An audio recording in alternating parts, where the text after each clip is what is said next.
Thank you for your support and encouragement to my first podcast series.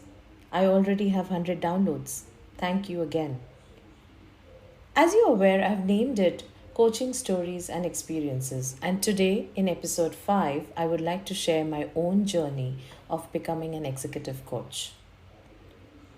In fact, I had shared and penned down some thoughts on social media sometime back on the same.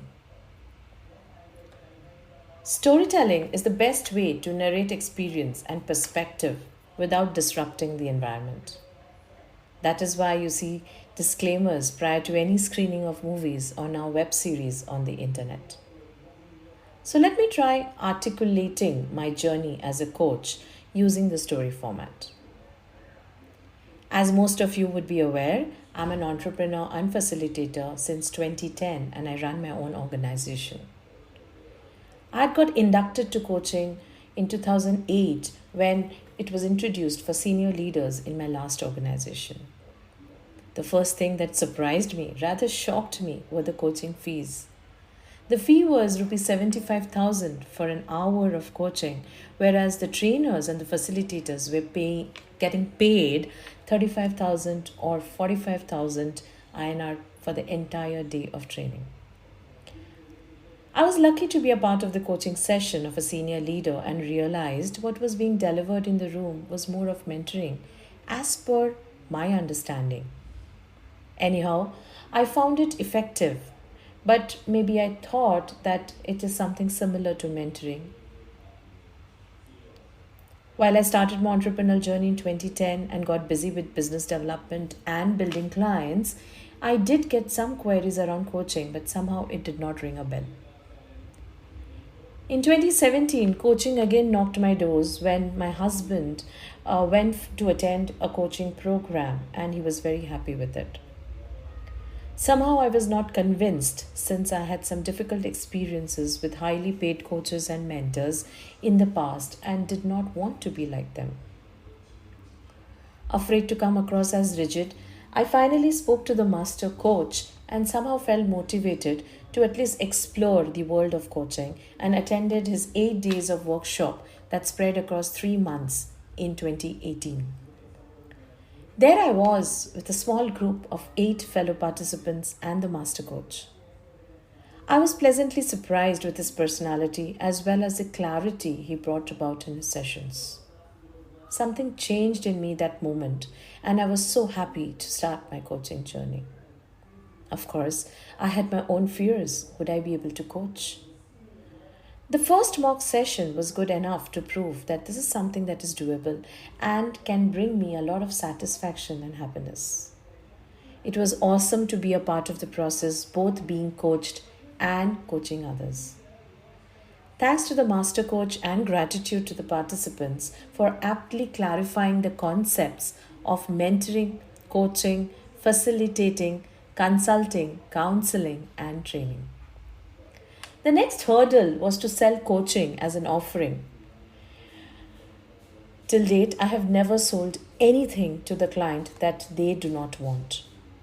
Not sure if I have been prudent, but I have been happy this way. Luckily, I could embed coaching as a practice in the learning interventions and started my goal to complete 100 hours of coaching, which was a requirement for the ACC certification. I learned to listen more, question more, be empathetic, use tools to help my coachee navigate his goals, and realize and accept the fact that it was all about my coachee and not me. Deep conversations, tears, and sharings also helped me to balance my emotions to a great extent. I was coaching corporates as well as individuals to enhance their competence.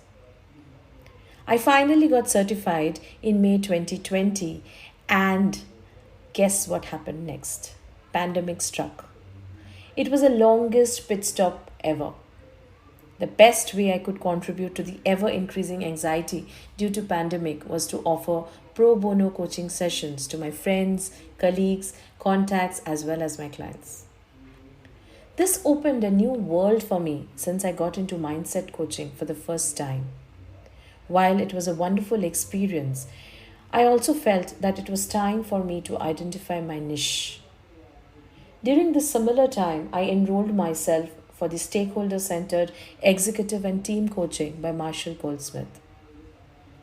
Hence, today my niche areas lie in building leadership capability, professional growth, well being, change management, mindset change, and personal presence. Going forward, my next goal is PCC, and the pandemic continues, which remains a huge challenge for new business. I still do believe that coaching works, and I am on my journey. Let me leave you with some key takeaways in case you are aspiring to be a coach or in case you are aspiring to hire a coach for yourself. The first and foremost, be a coach only after certification or hire a certified coach. The second point, which is very, very critical, it's all about the coachee and not about the coach. Hence, it is not the personality, rather, the coaching ability, which is more critical. There are as many coaches today as there were trainers some 10, 15 years back, and today I hear numbers as large as 71,000. So it's extremely critical that you identify your niche. Coaching does work in every situation once the coach and the coachee are committed to the purpose. I hope you enjoyed listening to me today. How about getting coached? Thank you.